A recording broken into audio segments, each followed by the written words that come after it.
There you go. Very warm welcome to you all to Pontio and to Bangor University for this evening with Noel and Cheryl. I think it's one of those evenings, isn't it, that normally, I've got a kind of long bit of a CV job to explain who people are and what their roles are. I've got two people tonight who need absolutely no introduction at all. You know who they are. Noel has been chief exec of the Welsh FA now since 2021, has, a long standing association with football, obviously at executive level, but also as a player, as a goalkeeper over in Ireland. Cheryl, the same long football career, Welsh international, and then turned to refereeing in 2013 and has a really successful career as a referee in Wales and beyond, and refereed the Champions League final in last year. So what we're going to do tonight is I've got a few questions here to kick things off, but after about half an hour I'm going to turn to you, the audience, and I'm sure you've got lots of questions to ask Noel and Cheryl, and hopefully we'll have a really interesting, engaging and thought-provoking evening. So I'm going to kick off really with the state of the nation, really, the state of the game in Wales, and I'm going to start with women's football actually. The Welsh national team now is on the verge of qualifying for a major championship for the very first time, which is really exciting. And that's on the back, obviously, of successes for the men's team in 2016, again, the Euros and the World Cup, which, for somebody of my generation is kind of unthinkable, really, that we'd ever qualify for Euros or ever qualify for a World Cup. But if I start with you, Cheryl, on the state of the women's game and go back to your kind of early days of playing for Bangor, and you've just witnessed this amazing transformation of the women's game in Wales, right? Absolutely. If I could jump in a time machine now and say, can I go back to being a footballer again, I'd be in the Welsh, hopefully the Welsh squad now to play against Ireland in a couple of weeks' time, because what's happening for the Welsh national team is incredible, and that's down to the support from the FAW. Where it's come from and where it is now is light years, especially in the last few years. You look at even the national team have had close shaves actually, so they could have, they just missed out on getting to the World Cup. They just missed out on getting to the previous Euros. So they're so close, and we are, I think every single female footballer is just rooting for them to beat Ireland in a couple of weeks' time, both home and away. They've got a tough task. Yeah. Ireland went to the World Cup. They played very well out there. I was in the opening game of the tournament in the stand, watching them against Australia, and they did very well. So they're up against a good team. Yeah.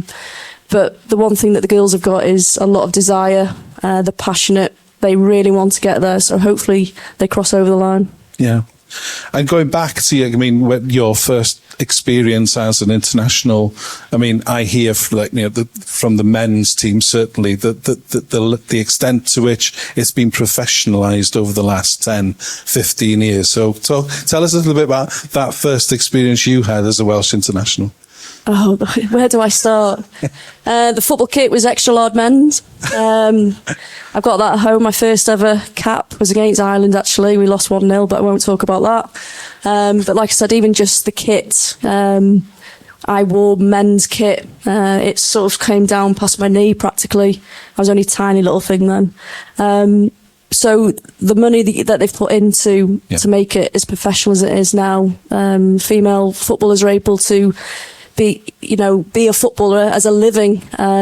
Unfortunately, I only got to the point of being semi-professional because while I played, I was either a student here, which has been nice to come back to, or I've been a teacher. So, like I said, the investment into the women's game has been incredible. They're very fortunate, and they've got some fantastic opportunities to, like I said, get to a major tournament. But even that, just the crowds they're playing in front of, it's light years from where it was. And obviously, it had to start from somewhere. I'm very proud of my 63 caps. I'm very proud of the hard times we went through, because without that, they wouldn't have what they've got now.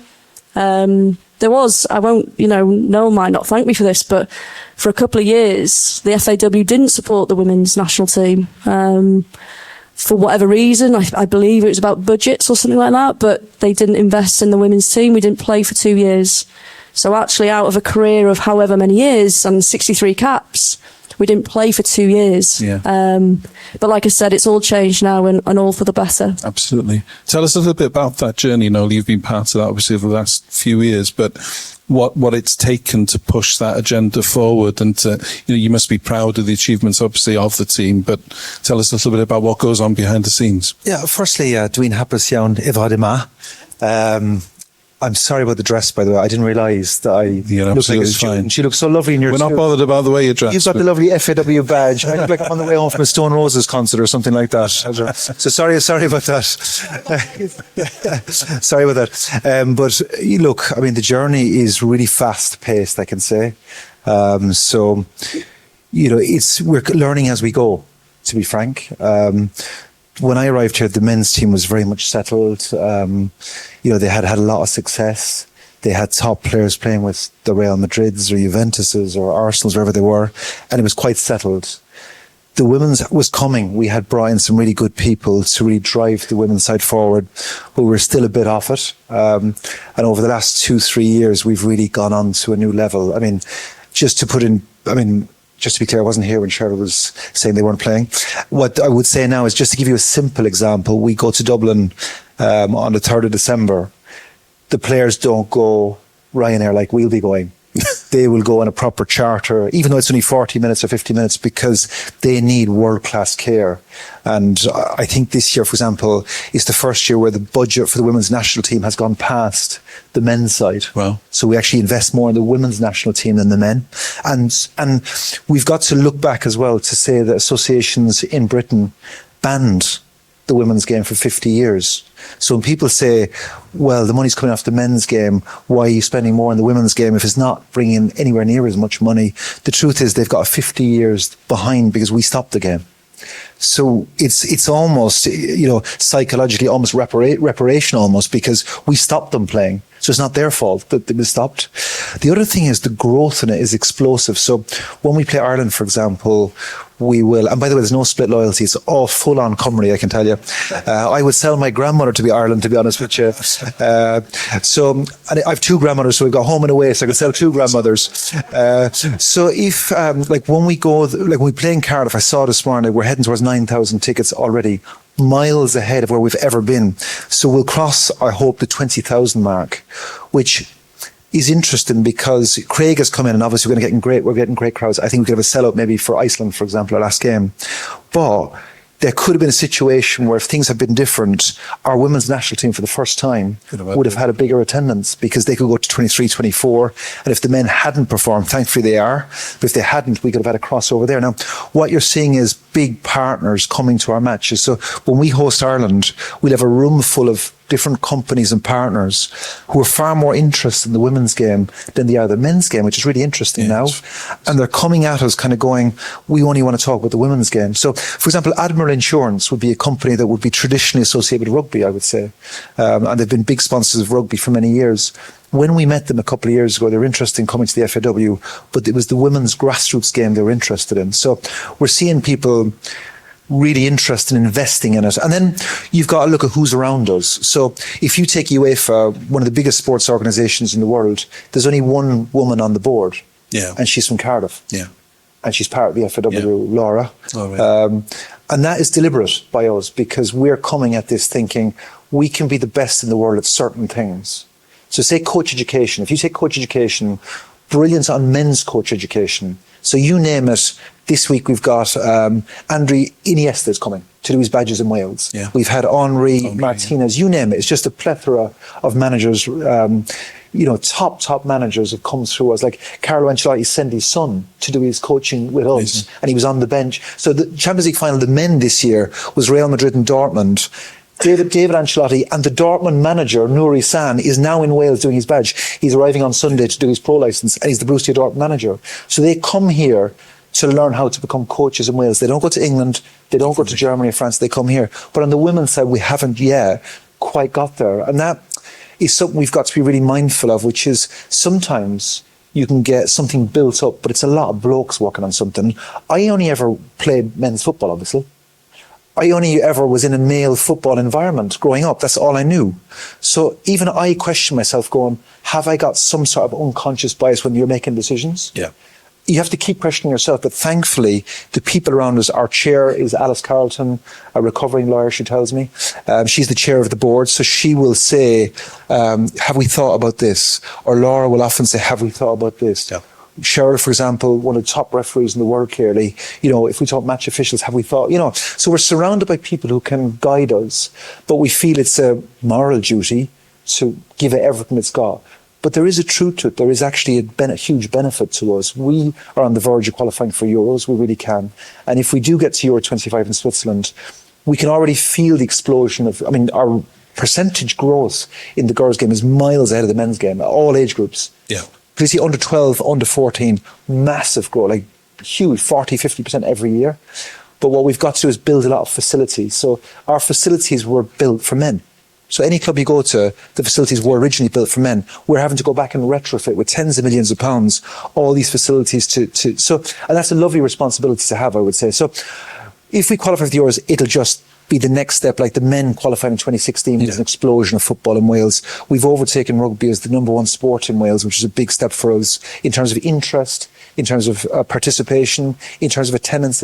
Like our EFL clubs are doing really well, for example, and we're hoping, as you may know, to bring the EFL clubs to play in our competitions and to represent Cymru in Europe as well, which would be another step. In the women's game, they are in our competition. So we've got an Adran League. Last year I went to see Wrexham's in the second division of the Women's League against Connah's Quay, and there was nearly 9,000 people in the racecourse to watch a second division women's game. Now, yes, Blake Lively was at the stadium, and so was Ryan Reynolds. I get all that. So maybe they weren't all there to watch the football, but we were at Wrexham all day yesterday, not to labour it too much, but we were in Wrexham yesterday, for example. We met their new CEO, who's American. We met their senior leadership team, and they are all in on the women's game. So Swansea have American owners, for example, all in on the women's game.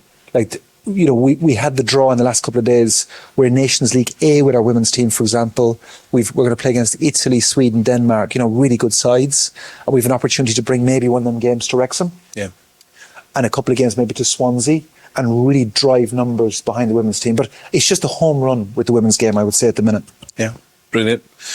I think there was an article today, was in The Guardian, saying that for girls, football has overtaken netball, I think, for the first time across the UK, not just in Wales, but there are more girls playing football now in schools than playing netball, and that's an indication of that growth, right? Yeah, absolutely. I'm a school teacher, but in England, so in Chester, and it's the same sort of mindset there. The amount of girls that are interested, I've seen a huge increase in or from primary schools into the secondary schools. So year 7, year 8, more girls are playing, and I think obviously in Wales, it does help when there's success in the national team, of course, from them.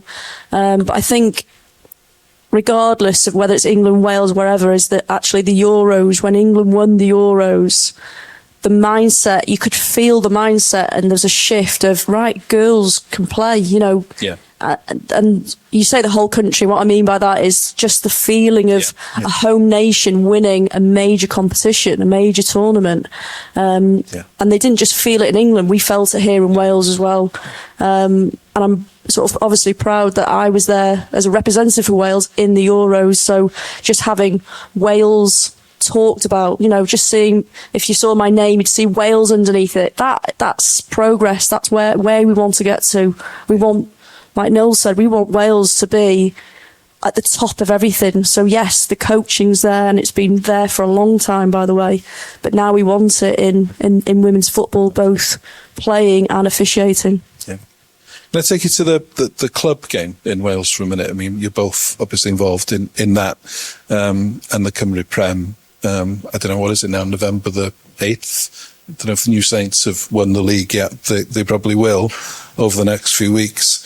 But in terms of the growth of the game and the women's game, not quite kicked on the same at club level. Attendances at Cymru Prem are not maybe what they should be. What are your thoughts on that Noel? How do we see the future of that? It may have helped that I came in with a fresh pair of eyes. So my job before this was at UEFA. I was head of strategy for nearly a decade, and I worked with leagues all across Europe. So when I arrived here, I looked at the league and went, "Ooh, that's not good." And I spent a few weeks looking at this thing going, there's a lot to be done here. So one of my previous jobs before that was in Ireland, actually, where I was head of marketing for the League of Ireland, when we started to get a plan together for the first time, really. And this weekend, there's two lads there with a beer in their hand going to the match, or one of them anyway, is going to the match on Sunday. I think they've sold 40-something thousand tickets for their cup final. I was there last year, and they had, 45,000 people there. I remember sitting in a room in Dublin in 2005, 2006, thinking, how will we do this? Yeah. And I remember putting that plan together. What we'll do here is we'll do it faster because we understand it better. Back then, it was my first job actually in football, sitting there going, how will we do this? Now, 15 years or so later, whatever it is, I feel much more calmer about doing it. We never had money in Wales, it seems, to put into these leagues. So what we did was we went away and got the money, which is my job, is to go and find the money. So we found £6 million from UEFA, and we'll start to put that into the Cymru Premier Division, which is obviously the men's league, and the Adran Premier we need to do as well. So we've just hired full-time people for the first time at the 12 Premier League clubs. So full-time CEOs and commercial managers and all that kind of stuff. And then we're going to commit to a new league in 26-27, which will go from 12 teams to 16 teams. So we're hoping that Bangor may be in that league as well, and Colwyn Bay, who are in Tier 2 as well at the moment, that they come back up. But what we saw is, for example, Colwyn Bay were in the English system. I met them actually this morning, and they convinced their supporters to come back to the Welsh system. And they used to get crowds of 250, 300 people at their games. Now they're at 900 and 1,000 when they're in the Premier, and hopefully they can get promoted again in the next couple of years and be back up to that again. And then we've got other clubs still in the English system. So we've got 4 EFL clubs, as you know. And as I've mentioned already, we're in discussions to try and get them to play in our League Cup and play for Wales in Europe, which would be a game changer for us because a lot of the money would come back into the domestic game, which is part of our job to get funds in. But then as well, you've got Martha Town, who still play in the English system. And they're top of the league at the moment in Tier 17 or whatever it is. I don't know what it is. But Colwyn Bay came back and they saw their attendances and the standards rise. And why that's interesting is the UEFA money from Champions League is going way up. Yeah. And soon, so just say Bangor got promoted to the Premier League, before they kick a ball, before long, that will be at £300,000 and £400,000 a year check every year coming from us to get them moving. Now, if you think about that, you could start a professional side on that. I mean, I played at a time at Cork when we started to go professional. So they would get the goalkeeper to go professional, maybe a couple of the centre halves, a midfield player and a striker, the core of the team almost.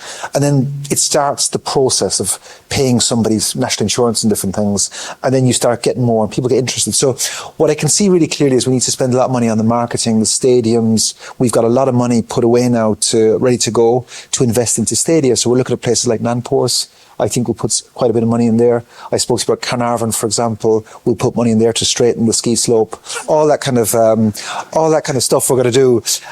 So and we're talking, of course, here as well about doing stuff in Trebord and all that stuff. So, for the first time, I mean, if you go back, I know you might talk about this after, a little bit about grassroots, but if you go back 3 years ago, I arrived into the office and I said the league wasn't great. I'm not trying to say I'm transforming everything because we won't. But I remember going, what is the strategy for facilities in Wales? And I remember someone saying, we don't have one. Where's the money for it? We don't have it. And that wasn't just for football, that was for all sport. I went to Sport Wales and said, what is the plan for facilities? And they said, we've never had one. And I couldn't believe it. And so we then go, well, instead of crying about it, you have a choice. You can go, oh, damn, what are we going to do here? You go, okay, let's go and find the money and get a plan. So what we did was we did an audit of the whole country. We looked with the 22 local authorities. We looked at the data that each local authority had, and we've put a plan together. £600 million is what we're going to need to get to where we need to get to, just to match what England have in the same size. So we've put out £20 million in the last 2 years. We'll put another 12 million this year, and we'll put out 60 million in the first 4.5, 5 years. And at least that gets us moving. That's 10% of it. And it'll probably be the people after me who have to really keep going. But at least now we're on a journey where we've got resources. We've set up a football foundation, the Cymru Football Foundation, that's putting out tens of millions of pounds. We've got a confidence to build now. So across across North Wales. We're building Denbigh. We've put 800,000 in there to build our new ground. Cowan Bay, we've just built a whole new stand. And as I say, pitch by pitch across North Wales, we'll develop it.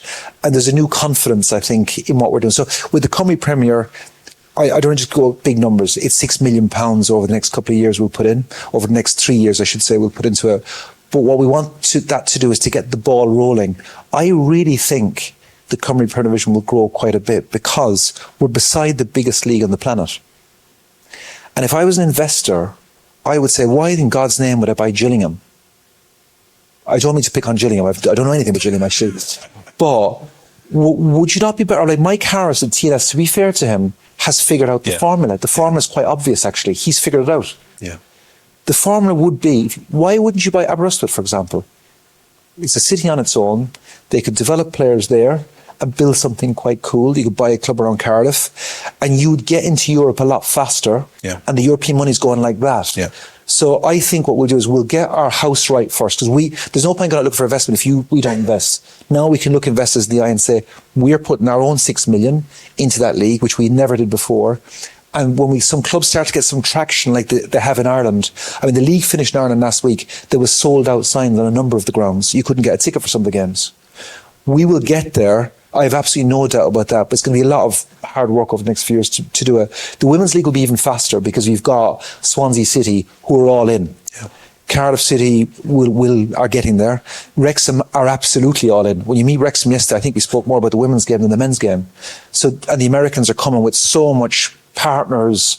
All these new sponsors are about to announce that will blow your mind away. I mean, these sponsors Wrexham will announce are bigger than things you'd see at Manchester United or Liverpool. I mean, it's just unbelievable what's happening there. I couldn't believe what I was hearing, the brands that are coming into Wrexham and the amount they're going to invest into Wrexham. What football has done for that city and what it will do for that city is absolutely on the Richter scale. And then you'd hope, I mean, it's our job, is to make sure that Carnarvon, Bangor, Holyhead, all these towns, Colwyn Bay and that we can try, not quite to that degree, because that's something quite special globally, but to a large extent, try to recreate and regenerate cities across North Wales through what we're responsible for, which is football. So part of our job is making sure that Alina Morgan or Keir Starmer or Mark Drakeford, that they understand what we're doing. Yep. And we've done a huge amount of lobbying with ministers and civil servants who now, for the first time, really understand the social return investments of football and are willing to put money into Welsh football. There's a confidence sweeping through us. We believe that we've convinced both governments and all local authorities to invest in us. And I think over the next few years, you're going to see a lot of joy. Change.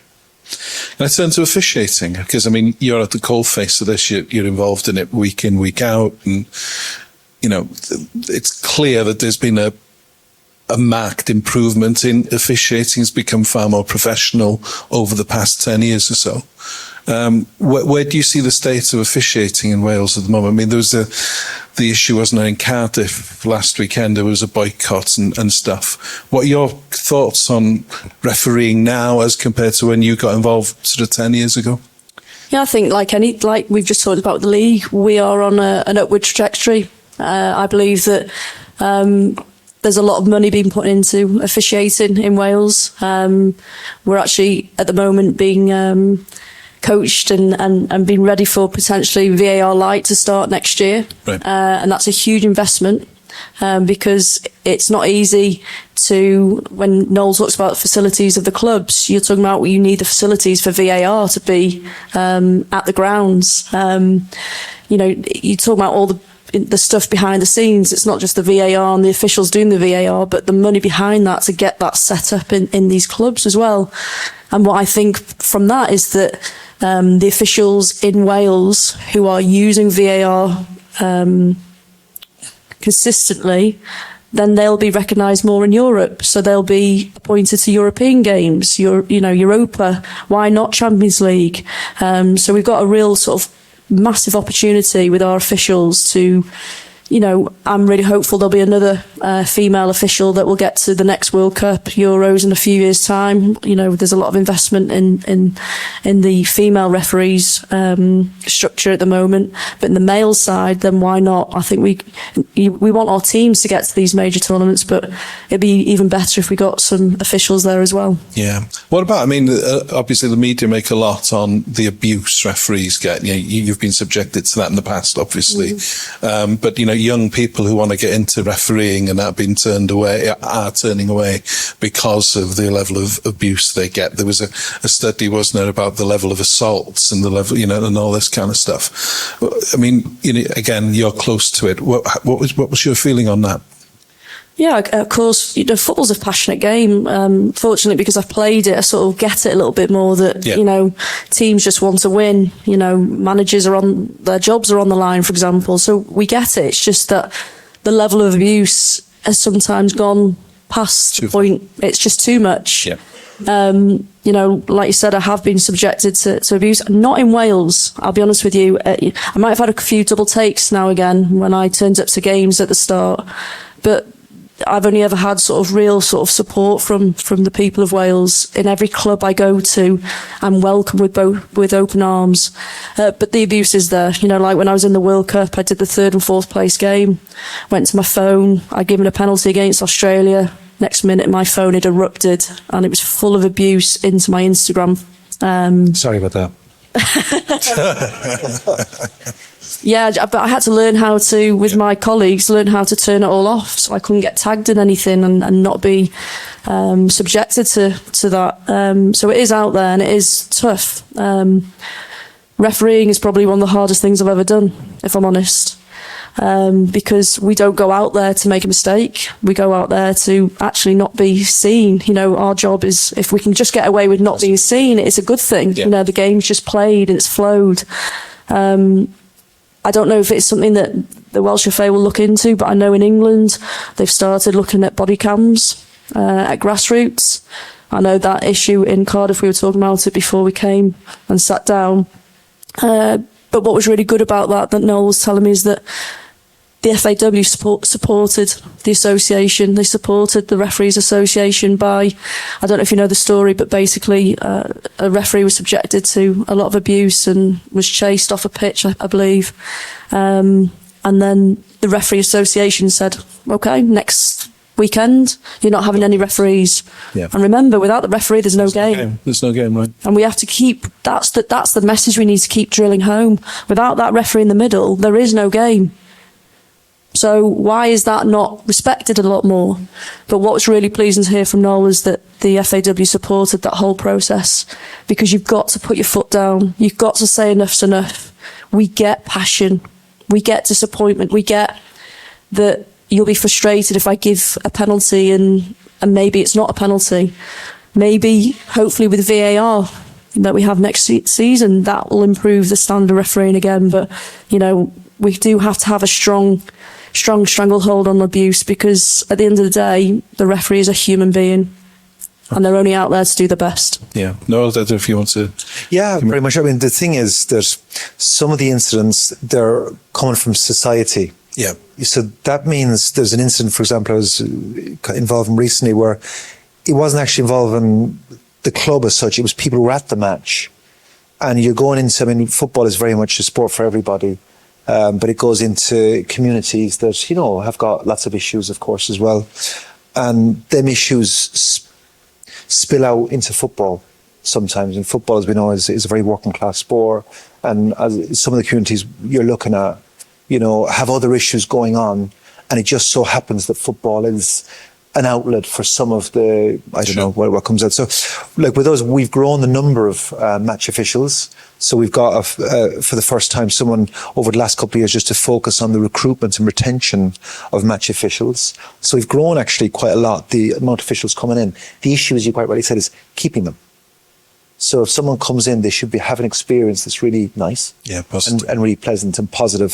So we're working very hard on that right now. There's two sides. There's one is zero tolerance.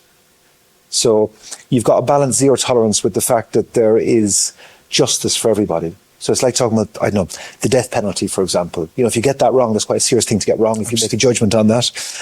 So if we ban somebody for life for an incident, that's quite a big call to make. So there was an incident recently where you may have seen where there was a lines person and there was a VO camera over it, and it became quite widely shared on social media where the guy punched him, the coach or whoever was punched him. Yeah. And, you know, you were there. Yeah. So it's quite interesting because we've got rules that allow us to do it. And I can't obviously go into all the case, but we would have had very much a zero tolerance concept from the FAW.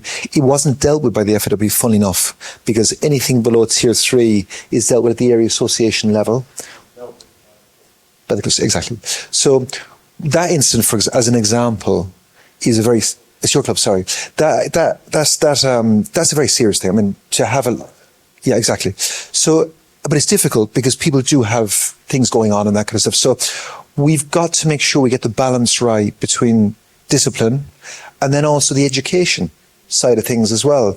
And the way that we talk about match officials, I mean, no ref, no game is one thing, respect and that kind of stuff, but also educating players as well. Because when I was a young player, I didn't understand what it was like to be a match official, to be honest. It was only later on when I went to learn to become match official off my own bat that I realised, God almighty, what a nightmare I must have been. I was a goalkeeper and I was quite verbal with match officials. I don't think too bad, but too much.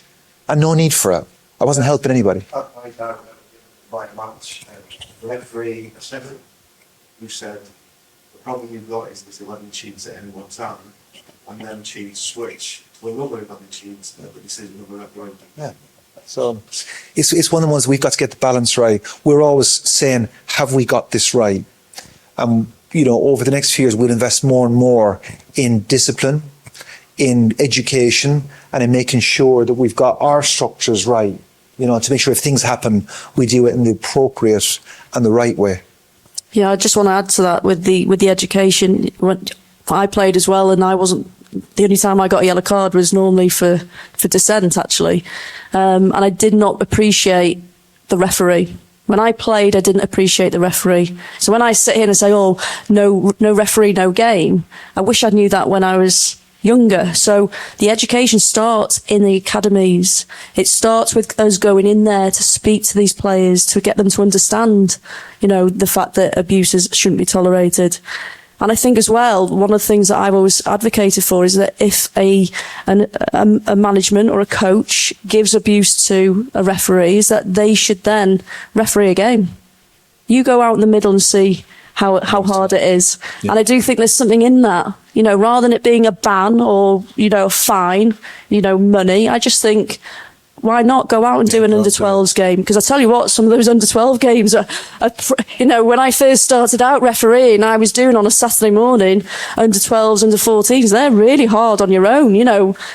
So why not? I think that's the education, getting in very early to these players, you know, getting them to do the laws of the game test. You know, even now when I'm doing the laws of the game test, I think, God, what's the answer? Yeah. Because there's so many concepts to refereeing and we've got that to make a decision.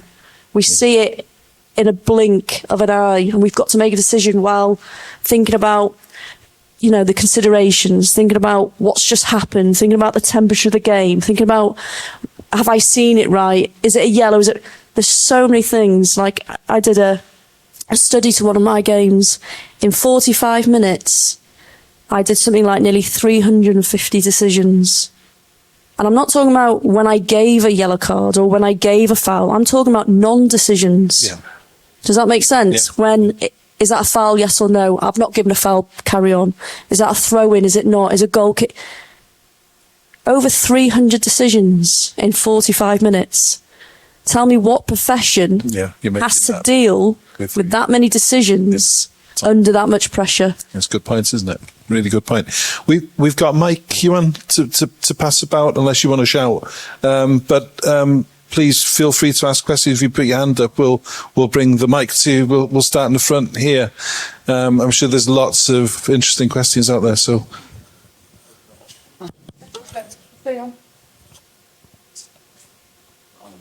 Yeah.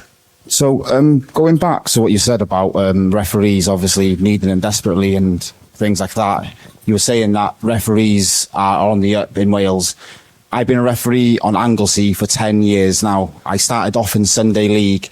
When I started off in Sunday League, I couldn't get a game because there was so many referees every week. You know, you had to jump at that chance. I want that game. I want that game.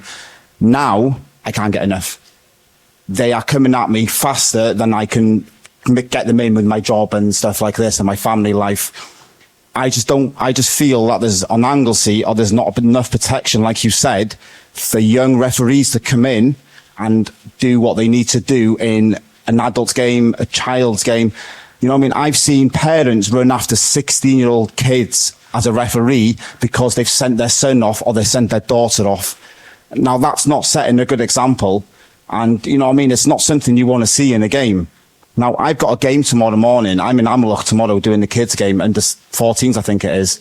And I don't go there. I don't go there to upset anybody. I do it to what I believe is the right way of reffing the game.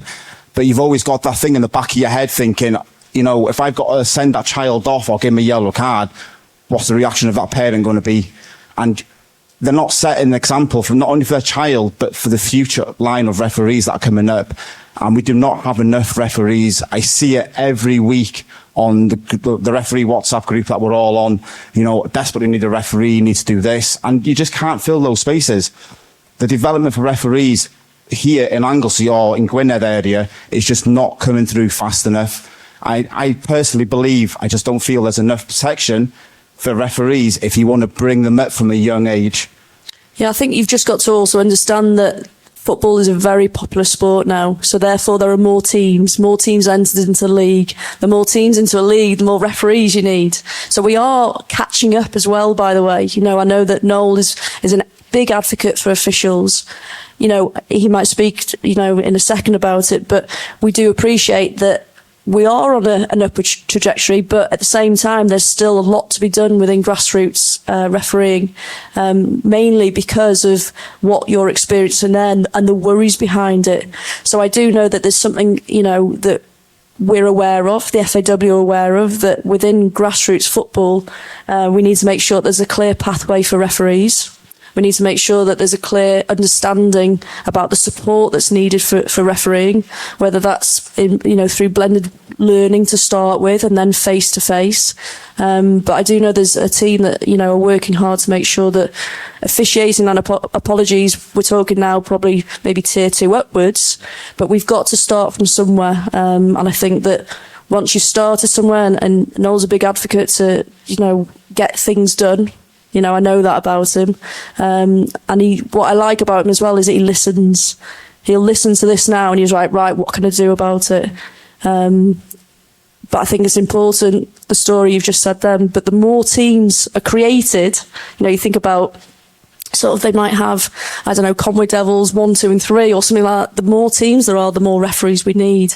So it is difficult. There are huge demands for refereeing and it's got to start somewhere. It's like obviously with the new pyramid system that we've had, it's been enforced for a few years now. Well, I'm a tier 3 referee and I'm an assistant referee in tier 2. So obviously tier 3 and tier 2, they get priority over anything below them. So it's always tiers 4 and 5 that are always struggling for referees. Now they implemented where they wanted to bring it in and try and get an early kickoff and then do your other game in the afternoon. Now I got 3 games this weekend and, I've managed to fit them in between everything I'm doing. I've got a kids game and then I'm off to Charles Bay against Portmadour, which I'm not looking forward to, if I'm honest with you. And then I'm away at the reserves on Sunday. Let's come with you. I'm not saying do the game for you, but that is going to be... No, listen, I'm there. I've been through the grassroots. I didn't, when I finished playing, I started it. I was thinking about it today, actually. The loneliness sometimes of refereeing is incredible. I was in a reserve and Colts game on my own as a female with 22 males. Think about the intimidation there. I know what you're saying about, what referees go through. But when I first started, I was probably one of the only females around. And to be around 22 big men, 6 foot around me. But what I'm trying to say is that with the FAW support, we're trying to change mindsets, but we appreciate that there is a need to have more referees. from tier 3, mainly tier 4, 5, because the other tiers do take priority. That's why I like reffing women's games, you see, because you always get offered back a panhead after the game. You don't with men. I see. I don't see any other hands up. Anybody? Yeah. Oh, plenty. That will happen so quickly. Go on, Jack. Go on. You go first. Hi both.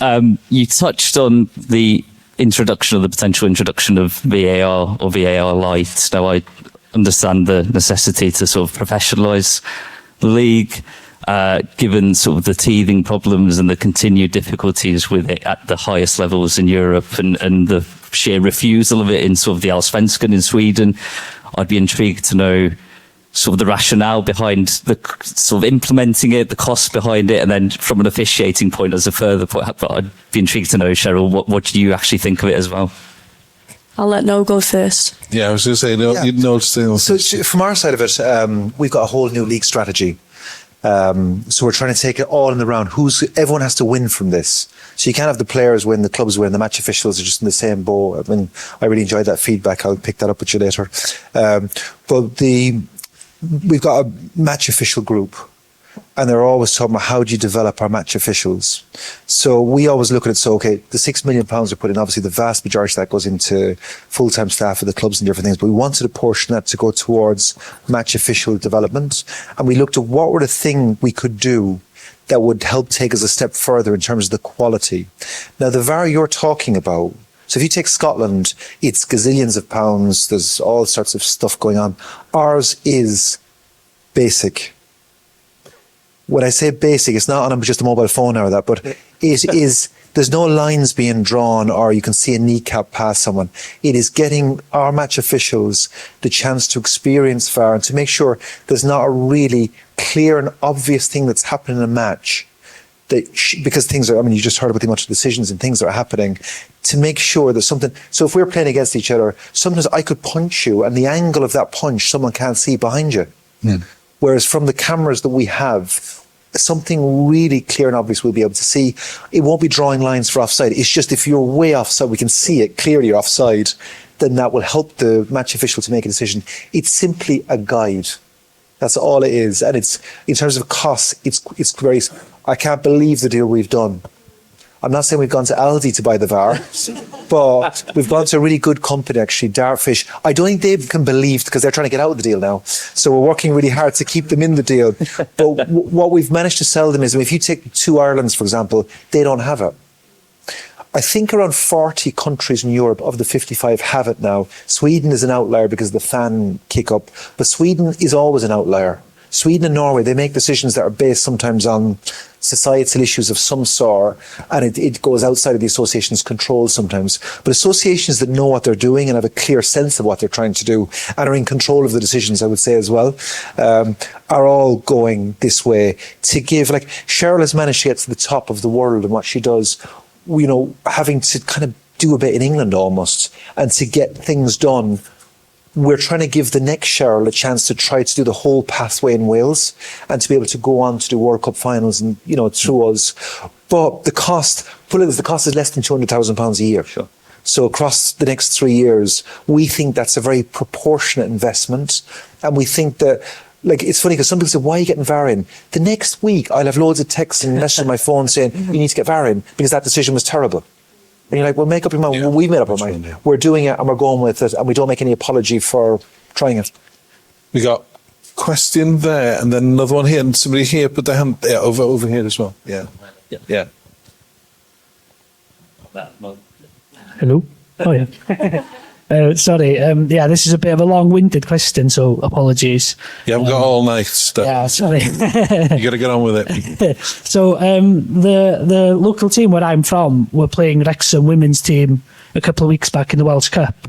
It was a massive achievement for the girls and a big event for the village, which was brilliant.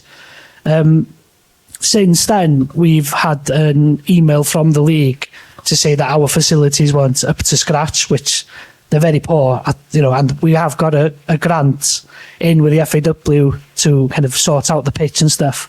But what are we meant to do in the meantime while we're waiting for the grant?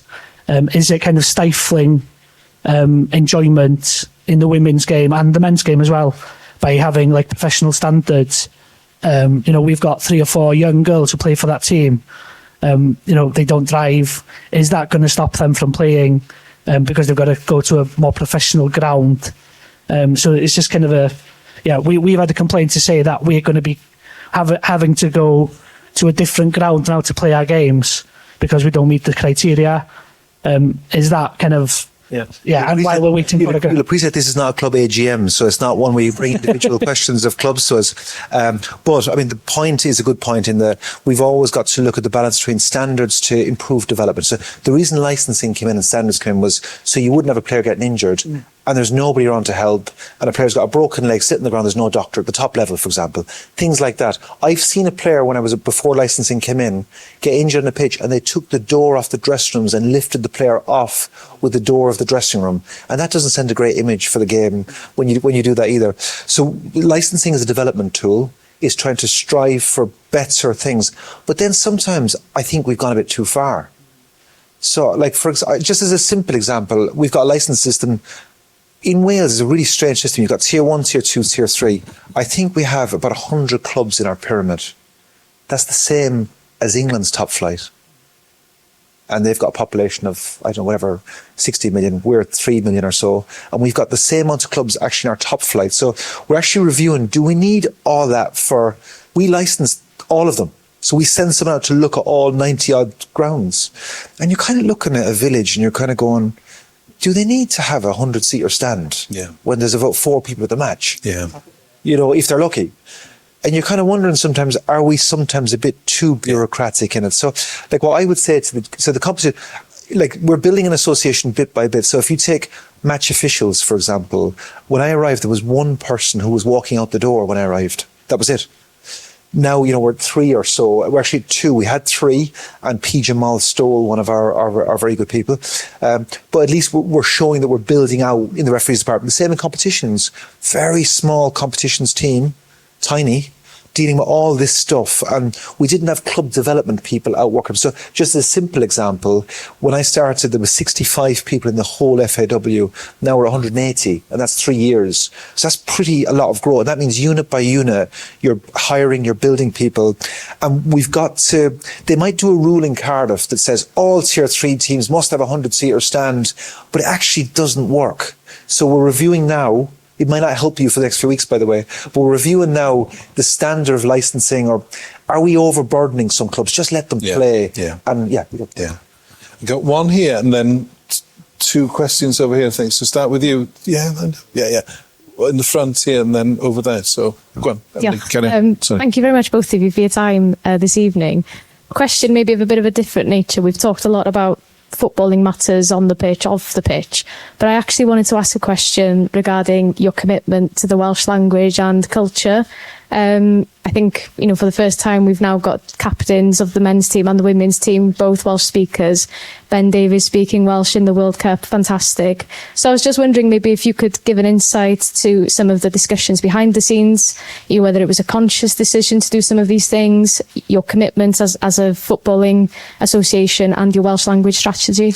So I'm sorry to all the football people, but that's my favourite question tonight, because it's something the rest of it is what we do. It's our bread and butter, but something we take huge pride in is how we try to pull forward the iaith and the culture, I suppose. And we've 2 roles at the FAW. One is to present a modern, progressive, forward-thinking Cymru to the world, which we take very seriously. And going to Qatar, for example, is a great example where you saw Laura with the bucket hat and you saw Amau Heed, and we gave Dafford Ewan an extra 10 years of gigs. He's delighted with us. But then on the culture side, they really think about it. The players are really engaged by it. So when we went to Qatar, for example, Ben was quite insistent on giving an interview in Cymraeg in Qatar. Now, he got some abuse from his own the Spurs crowd down, or whatever it was in England, that kind of stuff. He got some negativity, as you would have got with the decision you mentioned earlier, but they're really determined. I mean, Aaron as well, and many of them, Ruben Caldwell coming through, and there's many of the women's team are Welsh speakers as well. So they're really proud of as an association, we've got a guy called Ian Gwyn Hughes, IG we call him, and he's pretty special now. He's pretty special in the language stuff. He's always thinking.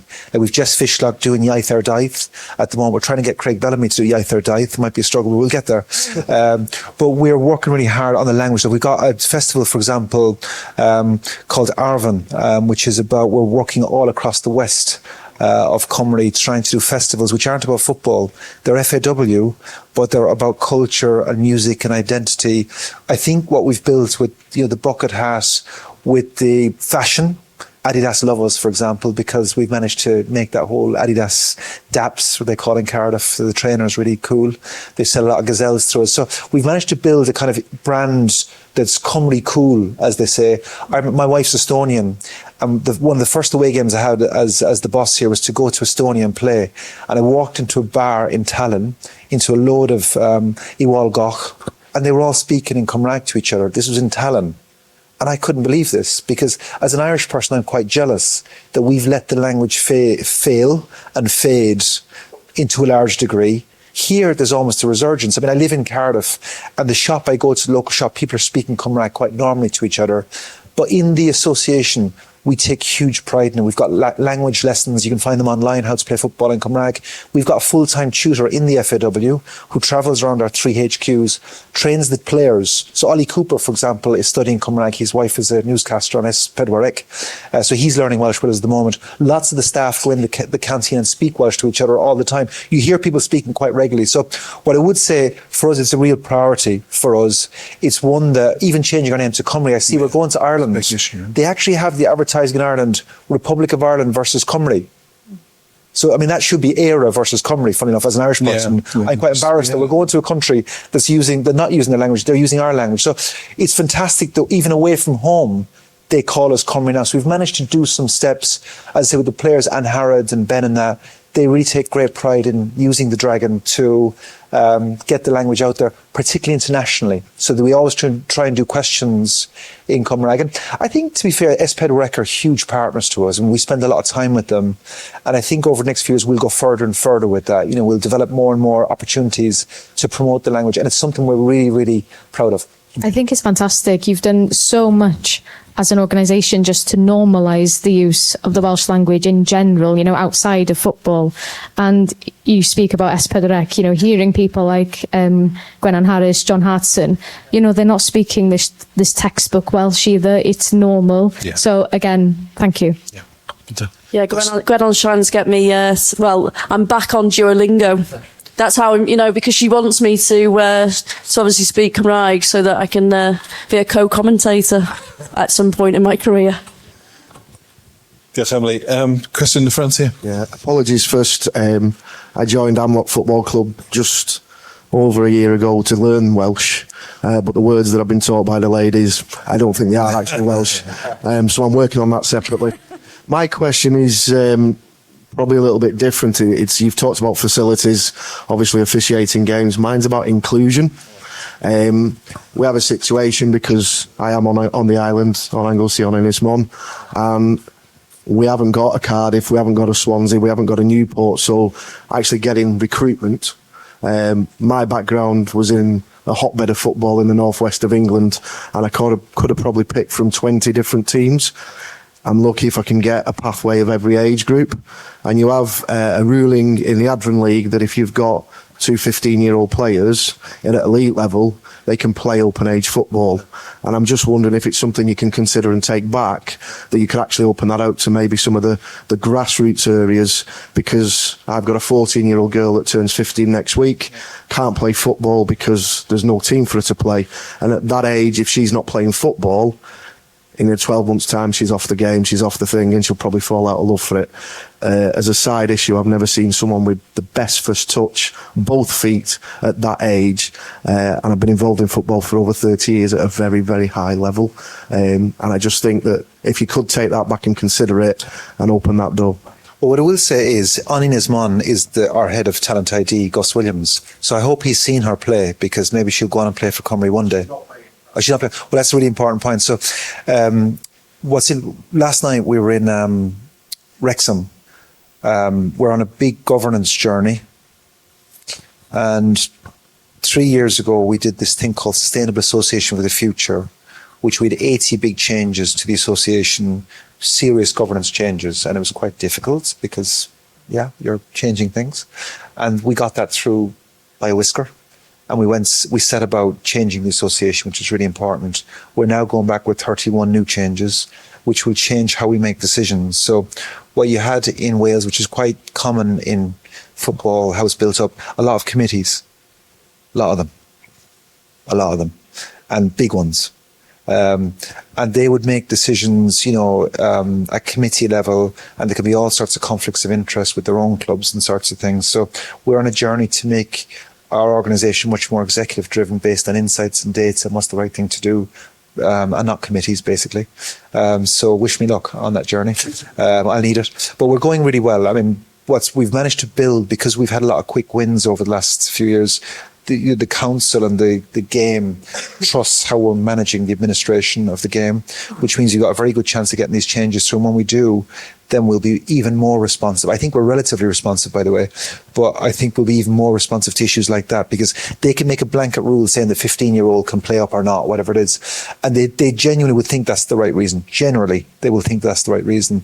But then you'll get instances. So I'll give you an example. One player, one club was quite a big issue when I came here. So the idea was that you could play for more than one club in Wales. It was one of the last countries left. But the truth is, we had to implement that. That was a FIFA ruling, by the way, that we had to implement. You play for one club, you can't play for multiple clubs, because that creates all sorts of things. But in Wales, there was committees really resisting that. Really like, we can't do it. We put in the rule. Is there going to be some people negatively affected? There is, because I get the letters from parents saying that Mary should be playing for this crowd on a Saturday and this crowd on a Sunday, especially with the border with England as well. They were doing a lot of that kind of stuff. But we have to show leadership sometimes too, and I'm really happy that we did it. Even if there are some people negatively affected, it was the right thing to do, because some people were taking the places of other players who should have been playing. They were playing with multiple clubs and taking spots and all that kind of stuff. Anyway, what I will say is that we will be much more responsive. I'll take the feedback that you give. If you want to write it down, I'll give you my email address. You can send it to me, and we'll give you a direct answer on that question. But by and large, we're getting much more agile and responsive, reacting in real time to situations, to change rules. And once we get these changes through, we'll be real time agile on stuff. We'll see cases, get them changed in an afternoon, and change as we go very, very fast. Question at the back.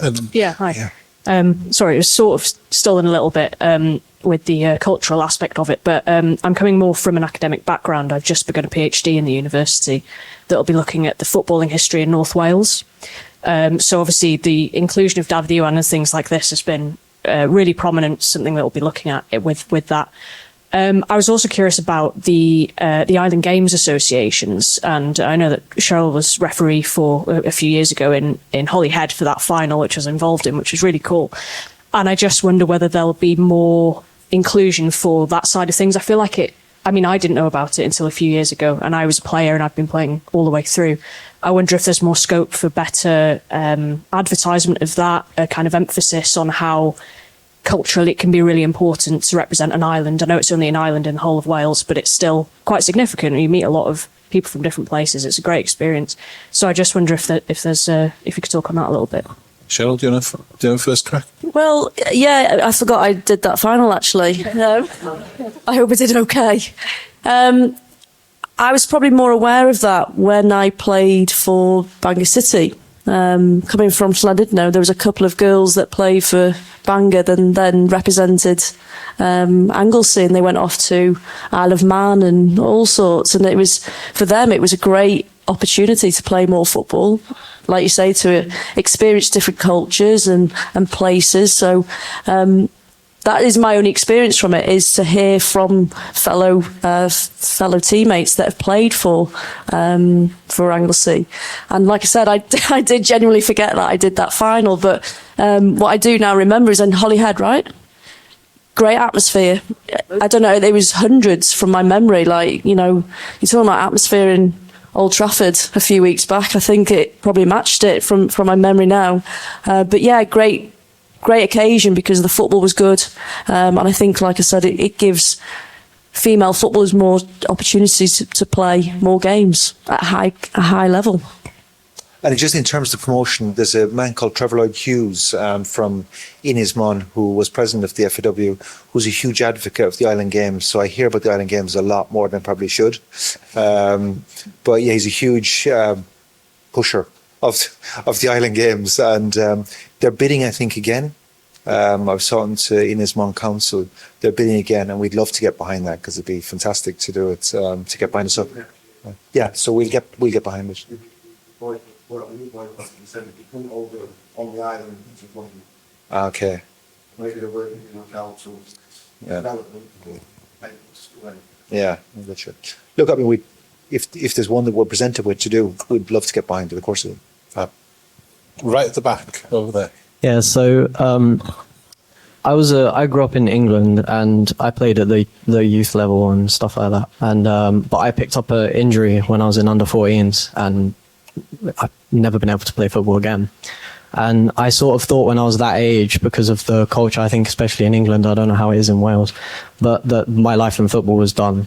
I couldn't play, so that was it for me.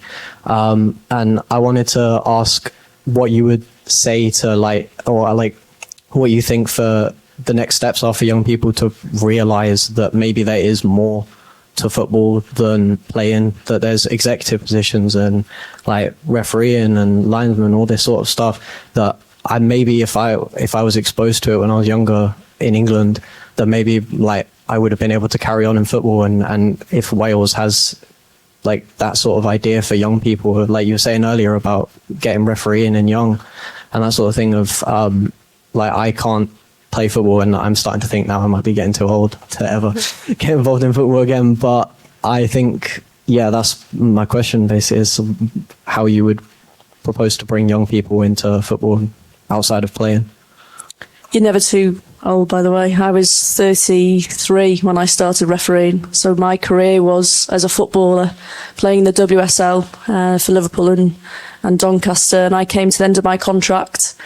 And my story is that I didn't know what to do next. Do I sign for another team? So granted, it wasn't an injury, but it was an end of a career. And I contacted the Welsh FA in two departments. One was the coaching to relaunch. I did do a coaching badge years ago, and then to the refereeing department, they got back to me first. So you never know what might have happened, but they got back to me first, and I started my refereeing course, and next minute I was on the line at Saltney, which was again another experience. What I'd say is that even most recently, one of the things that we're doing within with Jack, who works in the refereeing department, is getting me out there to academies. So I was at the Wrexham Academy a few times talking to the young girls, because when I was a player and I played for Wales, I was out in Switzerland, and we have counsellors that go out to international games, and one of the counsellors that were there was a former referee. And we sat on a big table just having dinner, and he turned around to all of us, and I'm in the middle of my international career, and he said to all of us, has anyone thought about refereeing? And we all went, no, because we just wanted to play, correct? When you were 14, you just wanted to play. But obviously that story sort of, stuck in my head, that when the decision came of finishing my contract, what do I do? Refereeing was an option, because I thought, I've heard this story. I can be an international referee. Genuinely, I know I've been to a lot of places as a player, but the experiences I've had as a referee is incredible. And it opened up doors that I've never thought was possible. And that's the sort of thing I'm doing when I go and speak to these academies. A career can be very short. That, and I've said that, and I'm quite brutally honest with some of the girls. They can be 14 flying and not have a team anymore, or they can pick up an injury like yourself, which is a shame. But if you're still fit and can run and you have a love of the game, then why not pick up the whistle and give it a go? How old are you? 21. Perfect. So becomeareferee.com. You can sign up, and then we'll see you in a few years' time in the Welsh Prem. Fabulous. Just from the other side, I suppose, there's an industry being built now, and we've hired over 100 people in the last 2 years into football. What I was saying earlier, that we're quite good at the coach education side. Where we haven't been so good is building up the off-pitch academy side, I suppose. So we're building a thing called Dustbar, which we'll be launching quite soon, which will allow you to go from a certificate in football management to a diploma to a master's, and it'll show people how to run football clubs, how to run leagues, and so on. So that's our next big foray, which is going from taking coach education to off-pitch management. So that's something that's important. We're hiring a lot of people. I mean, the clubs, the 12 Premier Division clubs have just hired general managers at all the clubs. That's obviously 12. Each of our area associations, of which there are 6, we're putting full-time CEOs type into each of the 6 of the area associations. And you're going to start to see a movement. The volunteers crucial for us, but you'll definitely see a movement between more and more paid administrators coming into leagues and to things to run the game, because it won't stay like it is. We have to keep evolving. So there's some big leagues run by volunteers, which is great, fantastic. You won't get that in the future. And sometimes when you do, it's not the right thing to do because they don't have the skill set or they don't have the bandwidth actually to do it. So I think you'll get more and more people paid to be in football off pitch. We can see it. I mean, our HR department is the busiest department we have. We're hiring people all of the time. Every week we've got loads of, even for example, this week I see we put out jobs for safeguarding because that's such a crucial area for us to protect people. Then there's the relationships with universities. I'm just looking here at the likes of Bangor University, for example, who've got their sports side. I'm sure they'll keep growing their offerings for sports students who've got a management background. I often get contacted by people to say, like, I worked in UEFA. How do you get into UEFA? Well, you don't get into UEFA as your first job. You have to actually start somewhere. Because you get MBA students write to you, how do I get a job in UEFA? And you go, well, have you worked for your local club? Have you worked for your local league? Have you done an internship with the local professional club?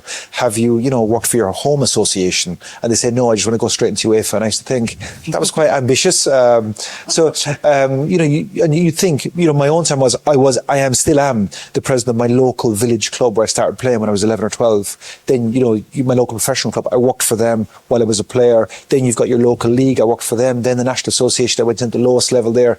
And there is a pathway to work your way through. What I would say is to get into it though, what I'd always look for someone coming in their CVs is someone who's done something locally, as I'm saying, themselves out of love of the game, of wanting to be involved in the game.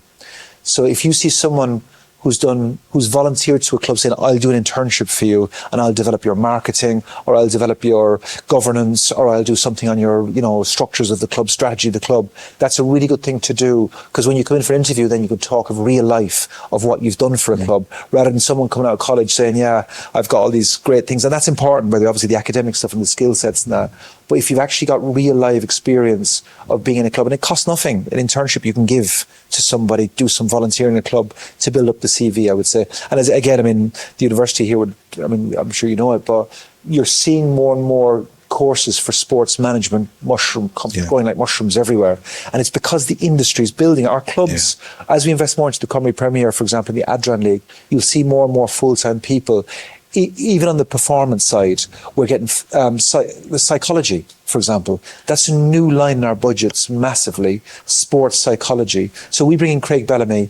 We're worried about all the analysts. We're worried about all the physios. And the first question he goes is, what does the psychology look like? And we're like, ooh. And then we've got to start going, okay, we need to bring in all these psychologists to support all the players, because what happens between their ears is more important than what's happening in the gym a lot of the time, how they're feeling about themselves, how they think. So it feels like every 6 months, there's a whole new wave of services that we've got to provide. So if you're like artificial intelligence, for example, we played a game last year against Finland. It was the semi-final we used artificial intelligence to see where we should deliver the ball to give us the best chance of beating Finland, and it worked a dream for us. So at grassroots, picking the teams that play each other, there's artificial intelligence being developed so that you don't have 26-0 and you don't have these kind of score lines. How do you match teams against each other? That's all coming. Wearable technology is coming. So there's so many angles and jobs coming to sport. As I said, the industry is growing massively, but still, referee could be a good start, by the way. People of a certain vintage in the audience tonight will have very fond memories of nights under the floodlights in the racecourse, Welsh internationals, World Cup qualifiers, European Championship qualifiers. My standout one, I think, is the Mark Hughes goal against Spain in a 3-0 win, I think in 85, something like that. Wrexham obviously on the up. They're going to be a Premier League team within the next decade. Not beyond the realms that we'll see World Cup qualifiers in the racecourse again. Definitely not. I mean, yesterday we were with the new CEO of Wrexham talking about shared vision. So they really want to get that Club of Wales concept out there. There's no doubt about that. Even some of the stuff I heard about what's coming up, they love that Welsh identity. I didn't realise this, when you walk into the club now, they've got that Deadpool statue, but it's Welsh pool. And they've got the Welsh dragons. I don't watch Deadpool now, but I straight away could get the Welshness from it. So, like, with them, when we go there, we'll sell out instantly with them. Even when they go to 30,000 or whatever they go to with this new stadium, when we come up, because football is just so hot up in this across North Wales. It's always been big, but now it's going into a new dimension. The big problem we have is when Wrexham play now is trying to get people to play adult grassroots football at the same time, because they all want to go to the games or watch it. So we've actually seen a decrease in adult senior grassroots football on Saturday games because of the success of Wrexham, which is a different problem. We're looking now as I say, we drew Italy, Denmark and Sweden with the women's A. The capacity is about 10,000 now. So we're kind of looking at Ria now. Maybe we should bring one of them games to Wrexham, maybe. We still have to look at the technical side of it. But we should bring a game to Wrexham. When we come up here, we can feel the reaction. The players love coming up here. So we'd love to play many, many matches in Wrexham, and we'll do that for sure. Could I just say one thing? I think that's a new fancy dress costume. Oh. The Welsh pool. Oh, is it? Yeah. It's in the film. It's brilliant. The proudest thing I've done is went to the cinema to watch the film, and you saw them come out, and you're like, oh, there you go, brilliant. And you imagine the whole world has seen that film, and they've got the Welsh flag on them. It's brilliant. I think there are a lot of people in the audience who won't miss the A470, especially in the middle of winter, to watch a Welsh international. So it'd be good to just drive up the road to Wrexham. I think if we ordered some beers and some pizzas, we could probably talk now until midnight. Unfortunately, we can't do that. I know that you've both got other things to do tonight. Ond gai ddiolch i'r ddau na chi. Mae 'di bod yn noson hynod o ddifyr. Thank you both for your honesty and for your willingness to engage in a wide range of topics. And can I ask the audience to show our appreciation in a normal way?